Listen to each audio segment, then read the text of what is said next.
In the heart of the city, tucked away in a quiet corner of Washington Square Park, was a small haven for chess lovers. Stone tables, etched with checkered boards, stood as silent witnesses to countless battles of wits. Here, legends were made and egos were shattered. Among the regulars was an old man named Arthur, with his tweed jacket and gentle smile.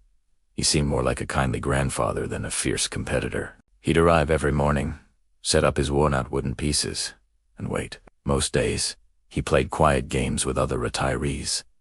But recently, a new face had appeared at the park. A young, cocky player named Leo.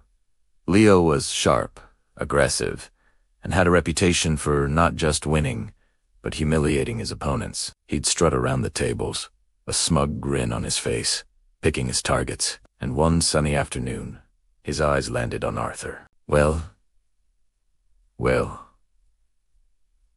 what do we have here? Leo announced, loud enough for everyone to hear. Looks like Grandpa wants a lesson from the new king of the park. A few of his friends snickered. Arthur simply looked up, his eyes calm, and offered a small nod. I'm always ready for a good game, he replied, his voice soft but steady. The match began. Leo played with a theatrical flair, slamming his pieces down and taunting Arthur with every move. Careful there, old-timer. Wouldn't want you to strain yourself, he'd jeer. The crowd grew, drawn by the drama. They watched as Leo systematically dismantled Arthur's defenses. He captured Arthur's rook, ten a bishop, all while keeping up a running commentary of his own brilliance. Arthur remained silent, his face a mask of concentration. He'd occasionally take a slow sip from a thermos of tea, his hands steady despite the pressure. To the onlookers, it seemed like a slaughter. Leo had Arthur cornered. The old man's king was exposed, his pieces scattered and seemingly powerless. Looks like it's almost checkmate, Leo declared, leaning back in his chair with an air of triumph. Any last words? The crowd murmured. Some felt a pang of sympathy for Arthur. Others were just enjoying the show. Leo was just one move away from victory. He had a clear path to checkmate. It was so obvious, so simple. Arthur's queen was gone, his major pieces neutralized. All Leo had to do was move his queen to the back rank, and the game would be over. Arthur finally looked up from the board. He didn't look at Leo.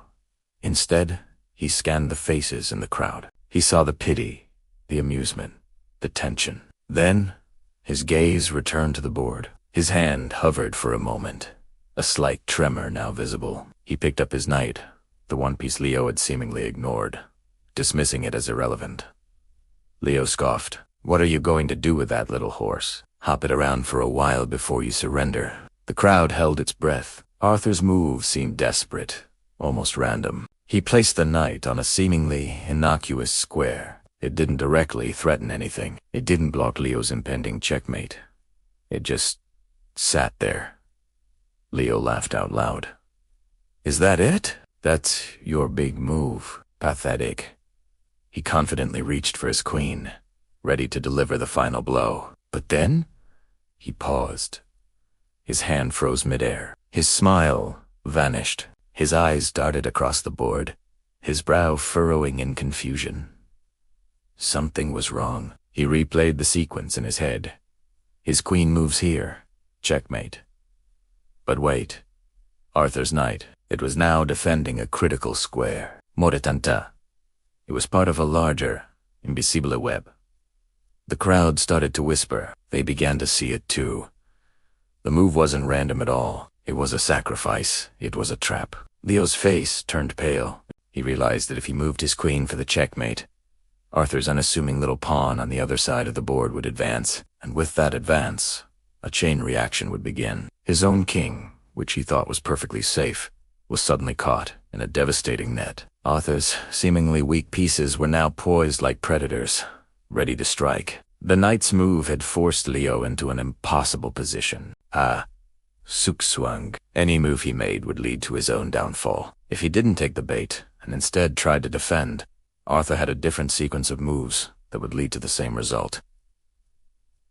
Checkmate in 3. It was a beautiful, complex combination that had been building for the last 10 moves. Every piece Arthur had lost wasn't a blunder. It was a calculated sacrifice, luring Leo deeper and deeper into a false sense of security. Leo stared at the board, his jaw slack. The silence in the park was absolute. You could hear a pin drop. He had walked right into the most elaborate trap anyone had ever seen. He was so focused on his own attack, so blinded by his own ego, that he had completely missed the genius unfolding right in front of him. Arthur took another slow sip of his tea. He finally looked at Leo, a gentle, almost sad expression in his eyes. "The loudest player in the room," Arthur said softly, his voice carrying in a stillness is often the weakest. Leo couldn't move. He couldn't speak. He just stared at the board, the reality of his defeat crashing down on him. It wasn't just a loss. It was a complete and utter masterclass in humility. After a long, agonizing minute, he slowly, deliberately, tipped his own king over on the board, the universal sign of surrender. A wave of applause erupted from the crowd.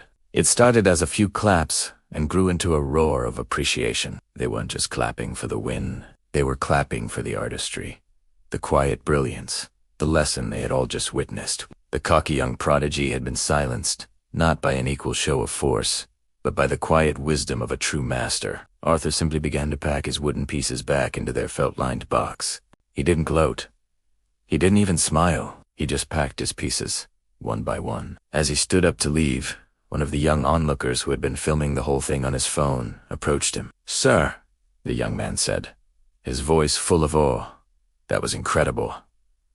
"Who are you?" Arthur paused, turned, and gave the same gentle smile he'd had at the beginning. "I'm just a man who enjoys a good game of chess." And with that, they walked Hawaii, disappearing into the city crowds, leaving behind a legend that would be told in that chess park for years to come. The day the quiet old man taught everyone that the most powerful moves are often the ones you never see coming.